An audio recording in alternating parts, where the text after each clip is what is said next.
The morning mist clung to Brooklyn Heights like a shroud of impending doom. As General George Washington peered through his spyglass at the massive British fleet anchored in New York Harbor, it was August 27, 1776, and the largest amphibious invasion in history was about to unfold on American soil. Washington's weathered hands gripped the brass instrument tighter as he counted the enemy vessels. 400 ships stretched across the horizon, their masts creating a forest of war on the water. Aboard those vessels waited 32,000 British and Hessian soldiers, the most formidable military force ever assembled in North America. The sight would have terrified lesser men, but Washington had crossed his Rubicon months ago when he accepted command of the Continental Army.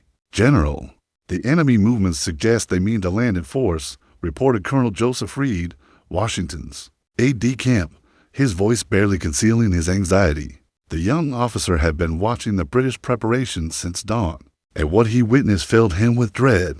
Washington lowered his spyglass and turned to face his staff. At 44, the Virginia planter had aged considerably since taking command of the rebellion. The weight of leading a revolution against the world's most powerful empire had etched deep lines around his eyes, but his resolve remained unshaken. He understood that this battle would determine whether the Declaration of Independence, signed just 52 days earlier, would become a founding document or a rebel's death warrant. The British had been planning this assault for months. After evacuating Boston in March, they had regrouped in Halifax, Nova Scotia, gathering reinforcements and supplies for their return to American waters. General William Howe, the British commander-in-chief, had chosen New York as his target with calculated precision. The city's strategic location between New England and the southern colonies made it the perfect base for dividing the rebellion. More importantly, New York's loyalist population would provide a friendly haven for British operations. Washington had anticipated this move and rushed his army south from Boston. Arriving in New York in April, for 4 months, his men had labored to fortify Manhattan Island and the heights of Brooklyn, constructing a defensive network that stretched from the East River to the Hudson. The rebels had built redoubts, entrenchments, and artillery positions, turning New York into what they hoped would be an impregnable fortress.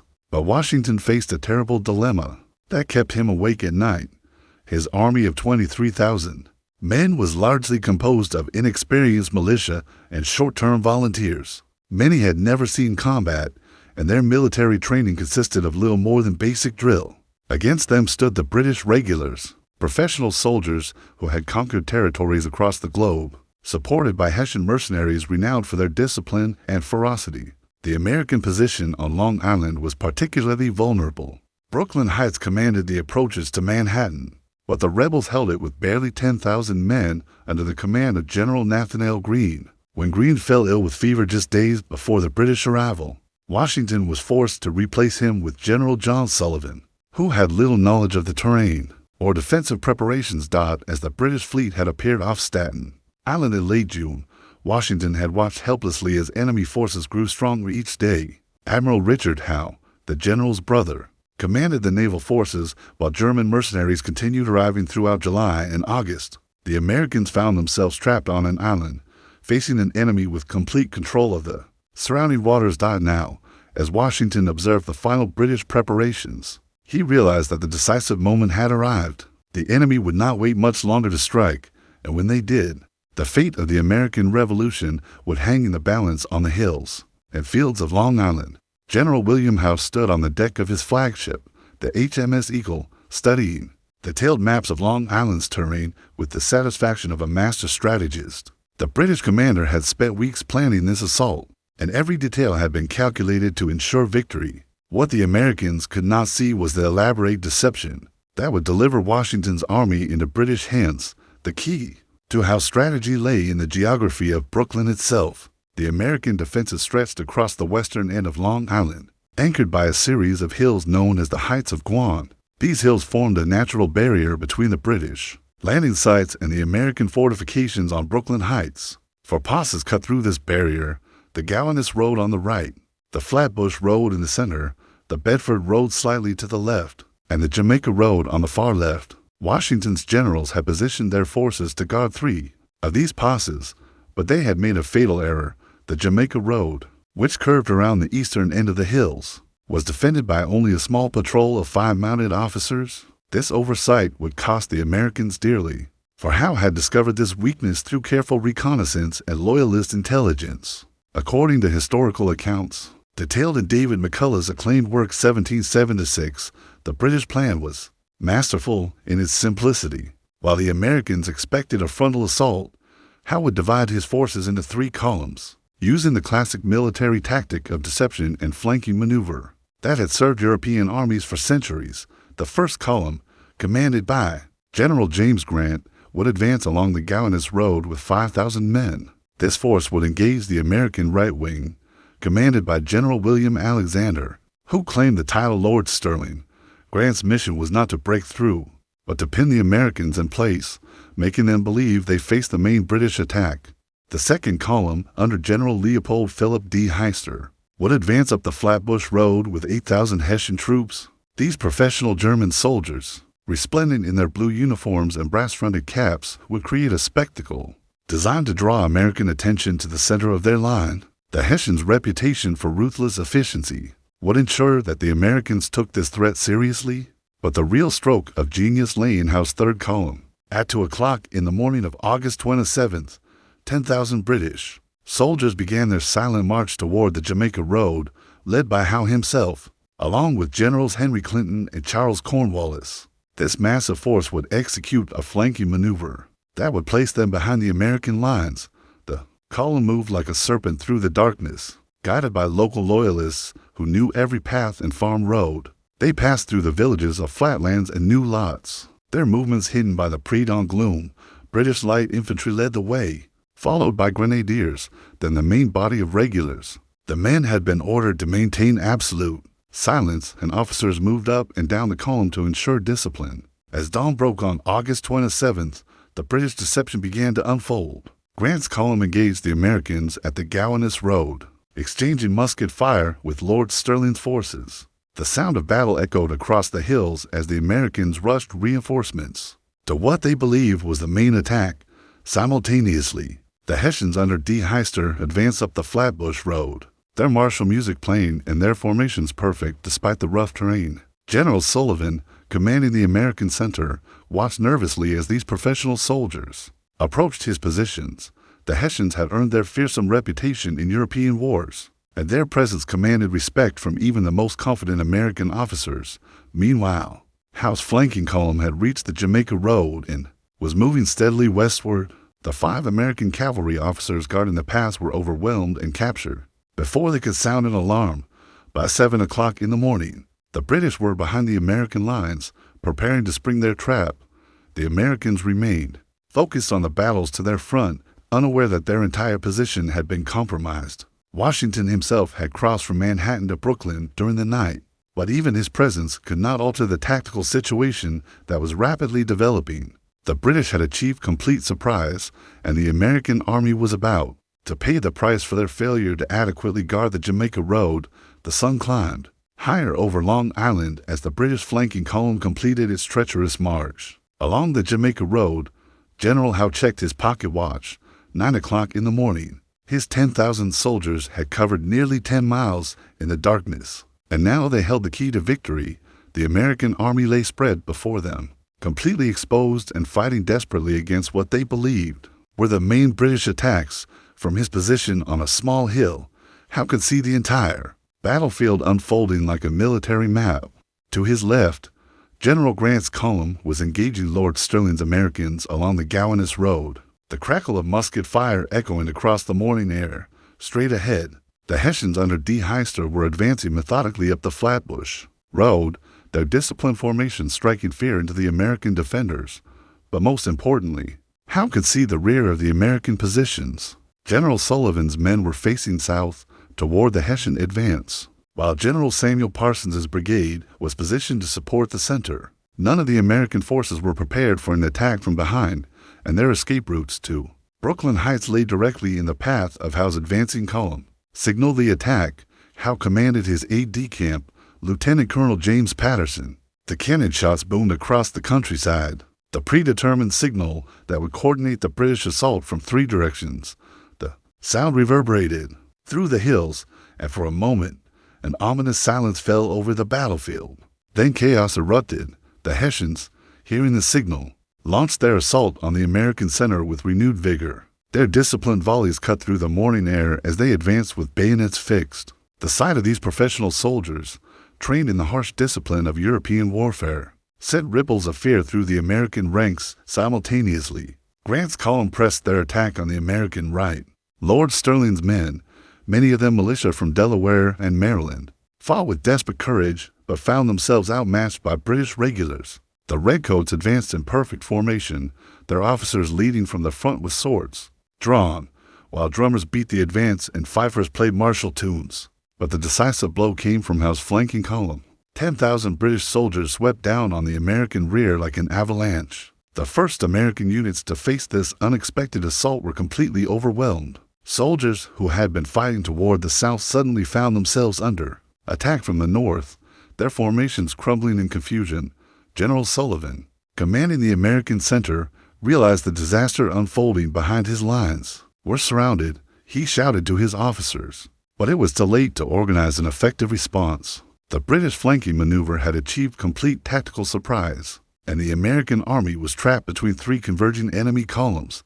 The psychological impact of the flanking attack was devastating. American soldiers, who had been holding their positions against frontal assaults, suddenly found themselves fighting on multiple fronts. The sound of British muskets firing from unexpected directions created panic among troops who were already struggling with their first major battle experience.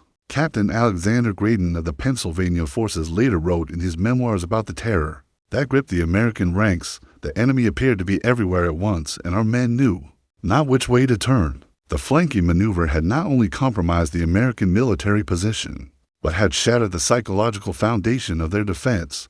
Washington, who had arrived on the battlefield just as the flanking attack began, immediately grasped the catastrophic nature of the situation. From his position on Brooklyn Heights, he could see his army being systematically destroyed by superior British tactics. The sight of his soldiers fleeing in panic while being pursued by disciplined enemy forces filled him with despair. Order of fighting withdrawal to the heights.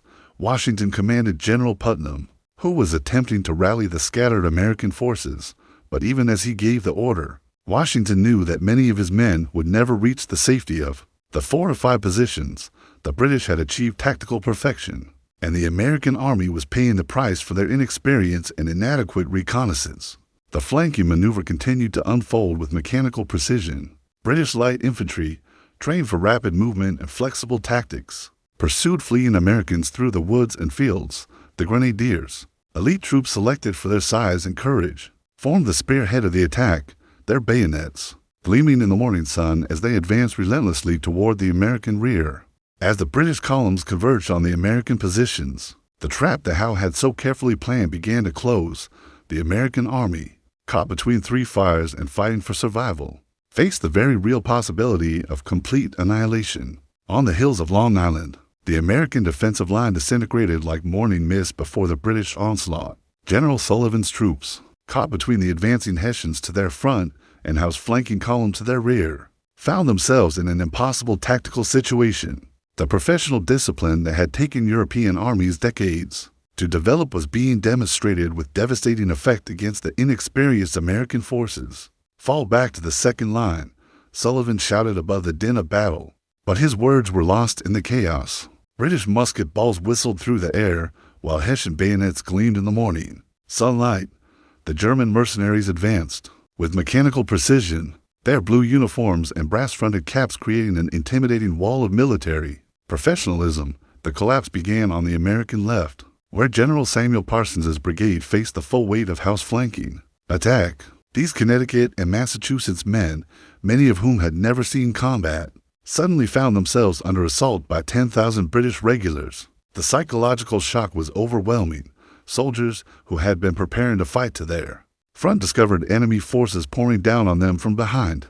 Captain Enoch Anderson of the Delaware Regiment later described the horror. "The British seemed to spring from the very earth itself, appearing where we least expected them. Our men fought bravely, but courage alone could not overcome such tactical disadvantage." The American formations, already stretched thin across the defensive line, began to buckle under the pressure of coordinated attacks from multiple directions. The Hessians, meanwhile, pressed their advantage with ruthless efficiency, Colonel Johann, Rahl's grenadiers, veterans of European campaigns, advanced with fixed bayonets through the American center. Their reputation for showing no quarter in battle preceded them, and many American soldiers fled rather than face these professional killers in hand-to-hand combat.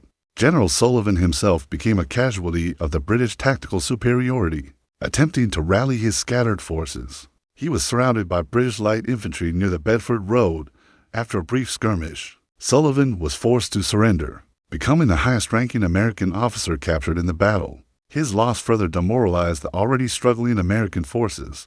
The American right wing, commanded by Lord Stirling, initially held firm against General Grant's advance along the Gowanus Road. The Maryland and Delaware troops under Stirling's command were among the most experienced in the Continental Army, and they fought with desperate courage against overwhelming odds. But as news of the collapse on the left reached them, even these veteran soldiers began to waver.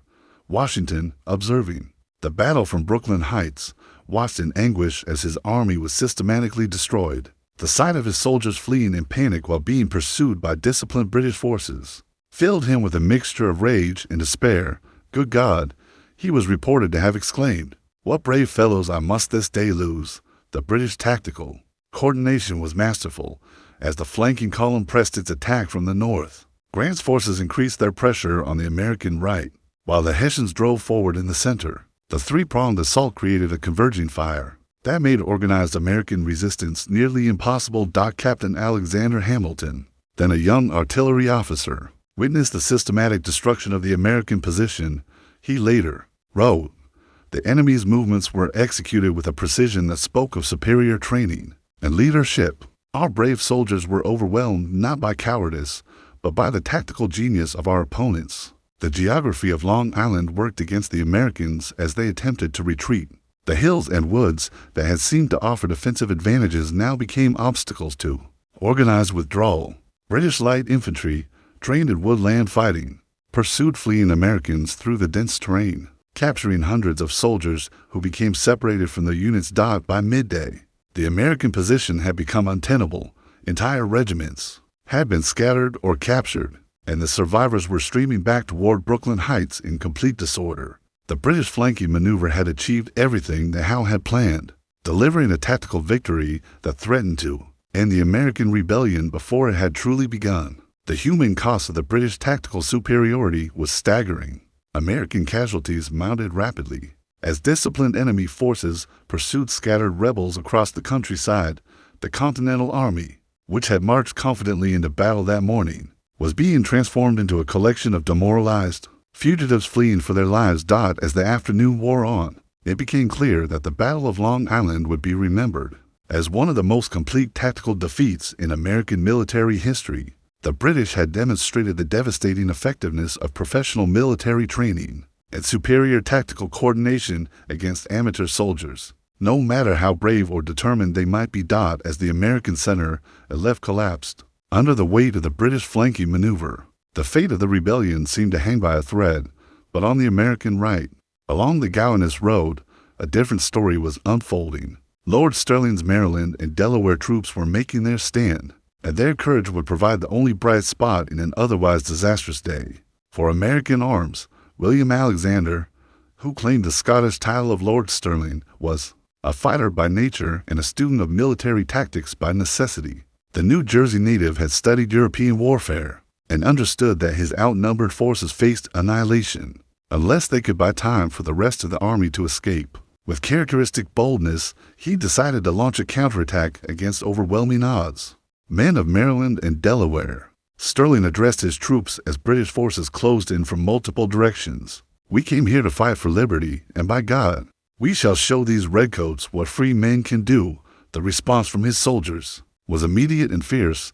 These men, many of whom had volunteered for the duration of the war, understood that their sacrifice might be the only thing standing between Washington's army and complete destruction. The Gowanus Creek, a tidal waterway that meandered through the marshlands of Brooklyn, became the focal point of the American resistance. General Grant's British forces had advanced to the creek's edge, expecting to cross easily and complete the encirclement of the American army. Instead, they found themselves facing determined resistance from soldiers who had nothing left to lose. Major Mordecai Gist of the Maryland forces led the first counterattack. With 300 men, he charged across the Gowanus marshes toward the Old Stone House, a sturdy Dutch colonial building that the British had occupied as a strongpoint. The sight of American soldiers advancing against superior numbers inspired even the most pessimistic observers among Washington's staff. The fighting around the Old Stone House was savage and personal. British regulars, trained in European warfare, found themselves engaged in close-quarters combat with Americans, who fought with the fury of desperation. Musket fire echoed across the marshes as both sides poured volleys into each other at point-blank range, the air filled with smoke and the screams of wounded men. Captain John Eager Howard of the Maryland forces later wrote about the intensity of the fighting. The British fought with professional skill, but our men fought with something more precious, the knowledge that they were defending the very idea of freedom itself. The Americans, despite their tactical disadvantage, refused to yield ground without extracting a terrible price from their enemies. Lord Stirling himself led by example, charging into the thick of the fighting with sword drawn. At 50 years old, he was no longer a young man, but his courage inspired his soldiers to feats of heroism that would be remembered long after the battle ended. Time and again, American forces launched themselves against British positions, buying precious minutes for their comrades to escape toward Brooklyn Heights. The British, despite their tactical advantages, found themselves surprised by the ferocity of American resistance. General Grant's forces, which had expected to complete their part of the encirclement with minimal difficulty, instead found themselves locked in a desperate struggle with an enemy that refused to acknowledge defeat. The professional British soldiers, accustomed to fighting European armies that knew when to surrender, were unprepared for this type of fanatical resistance. Major Gist led charge after charge against the Old Stone House, his men falling around him as British muskets took their toll. The Maryland forces fought with such determination that they briefly captured the building, only to be driven out by a British counterattack. The pattern repeated itself throughout the afternoon as American forces traded their lives for time. The tactical situation remained hopeless for the Americans. British forces continued to press their flanking attack, while Hessian troops advanced from the south. The Gowanus Creek, swollen by the incoming tide, became a barrier that trapped many American soldiers. Those who attempted to cross the marshy waters found themselves easy targets for British marksmen, yet the American resistance continued. Delaware troops under Colonel John Haslett joined the Maryland forces in their desperate stand, adding their numbers to the defenders of the Creek line. These men, many of whom had marched hundreds of miles to join Washington's army, were determined to make their sacrifice count for something. As the afternoon wore on, it became clear that the American position was untenable. British forces had nearly completed their encirclement, and the survivors of Stirling's command were running low on ammunition. The Old Stone House had changed hands multiple times, and the marshes around Gowanus Creek were littered with the bodies of brave men from both sides. But the American sacrifice had achieved its purpose. The desperate stand at Gowanus Creek had bought precious time for the rest of Washington's army to retreat to Brooklyn Heights. The Maryland and Delaware troops had sold their lives dearly, and their courage would be remembered as one of the finest examples of American valor. In the face of overwhelming odds, from his command post on Brooklyn Heights, General George Washington watched the systematic destruction of his army with a mixture of rage and heartbreak that would haunt him for the rest of his life. The sight of his soldiers fleeing in panic while being pursued by disciplined British forces crystallized the terrible reality of leading a revolution against the world's most powerful military machine. Those brave fellows, Washington was heard to mutter as he observed the final stages of the battle through his spyglass, his knuckles white as he gripped the instrument. The Virginia planner had gambled everything on this confrontation, and now he was witnessing the potential death of American independence. On the blood-soaked hills of Long Island, the tactical situation was beyond desperate. Of the 10,000 American soldiers who had begun the day defending the heights of Guam, nearly half were dead, wounded, or captured. General Sullivan was in British hands, along with hundreds of his men. The survivors streamed back toward Brooklyn Heights in complete disorder, many having thrown away their weapons in their haste to escape the pursuing enemy. Colonel Joseph Reed, Washington's aide-de-camp, approached his commander with a face pale with shock. "General, the men are calling for immediate evacuation to Manhattan. They say the position is hopeless." Reed's voice carried the weight of defeat, and his words reflected the sentiment. Of every officer who had witnessed the morning's catastrophe, Washington lowered his spyglass and turned to face his staff. The burden of command had never weighed more heavily on his shoulders. Every decision he made now would determine whether the Continental Army survived to fight another day or was completely destroyed on the shores of Long Island. The responsibility was crushing, but it was his alone to bear. The British tactical victory had been so complete that it bordered on the miraculous. Howe's flanking maneuver had demonstrated the devastating effectiveness of professional military training against amateur soldiers, no matter how brave or determined they might be. The American army had been outmaneuvered, outfought, and nearly annihilated by an enemy that understood the art of war in ways that the colonials were only beginning to comprehend. But Washington's military genius lay not in tactical brilliance, but in strategic thinking and the ability to learn from defeat. As he surveyed the wreckage of his army, he was already calculating the next move. The British had won a tactical victory, but the war was far from over. The key was to preserve what remained of the Continental Army and live to fight another. According to historical accounts preserved in the Library of Congress, Washington's decision to retreat was influenced by intelligence reports from Loyalist sources, who warned that General Howe was preparing to complete the encirclement of Brooklyn Heights. British naval forces were already moving to cut off American escape routes across the East River, and time was running out for any organized withdrawal. The weather, which had been clear during the morning battle, began to deteriorate as the afternoon wore on. Dark clouds gathered over Long Island, and the wind picked up from the northeast. To most observers, the changing weather seemed to mirror the American fortunes. But Washington saw an opportunity in the gathering storm. "Gentlemen," Washington addressed his remaining officers, "we must prepare for an immediate withdrawal to Manhattan. The enemy will not give us time to reorganize, and we cannot afford to lose what remains of this army." His voice carried the authority of command, but those who knew him well could detect the pain beneath his composed exterior. The logistics of evacuating 8,000 men, along with their equipment and supplies, across the East River under the eyes of the British fleet seemed impossible. But Washington had no choice. To remain on Brooklyn Heights meant certain capture or destruction. To retreat meant preserving the nucleus of the Continental Army for future operations. General Israel Putnam, the grizzled veteran of the French and Indian War, voiced the concerns of many officers. "General, how can we move 8,000 men across the river without the British discovering our intentions? Their fleet controls the water, and their army holds the land." Putnam's weathered face reflected the despair that gripped the American command. Washington's response revealed the strategic thinking that would eventually lead to American victory. "We must rely on darkness, weather, and the overconfidence of the enemy. The British have won a great victory today, and they may believe that we are too demoralized to attempt anything bold. That assumption may be our salvation." The American commander began issuing orders for the evacuation with characteristic attention to detail. Every boat in the region would be commandeered for the crossing.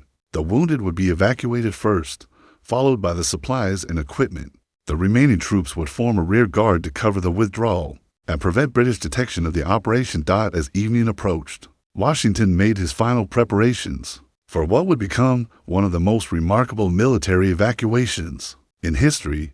The Battle of Long Island had been a crushing defeat, but the war for American independence would continue. The key was to ensure that there remained an army capable of continuing the fight. The darkness that fell over Long Island on the night of August 29, 1776, seemed to mirror the despair that gripped the Continental Army. Yet within that darkness lay the seeds of salvation. As General Washington prepared to execute one of the most audacious military evacuations in history, the fate of the American Revolution would be determined not by the day's battle, but by the night's retreat. Colonel John Glover's Massachusetts mariners had been summoned to Brooklyn Heights. As the sun set over the East River, these weathered fishermen from Marblehead and Salem possessed the nautical skills that would prove essential to the Army's survival. Their knowledge of boats, tides, and river navigation would transform them from simple soldiers into the saviors of American independence. Colonel Glover, Washington addressed the Massachusetts officer, "The survival of this army, and perhaps the cause itself, depends upon your men's ability to ferry us across the river before dawn." The gravity in Washington's voice was unmistakable. Both men understood that failure meant the end of the rebellion, and likely the execution of every officer present. The logistics of the evacuation were staggering. 8,000 men, along with their equipment, supplies, and wounded comrades, had to be transported across a mile of water controlled by the British fleet.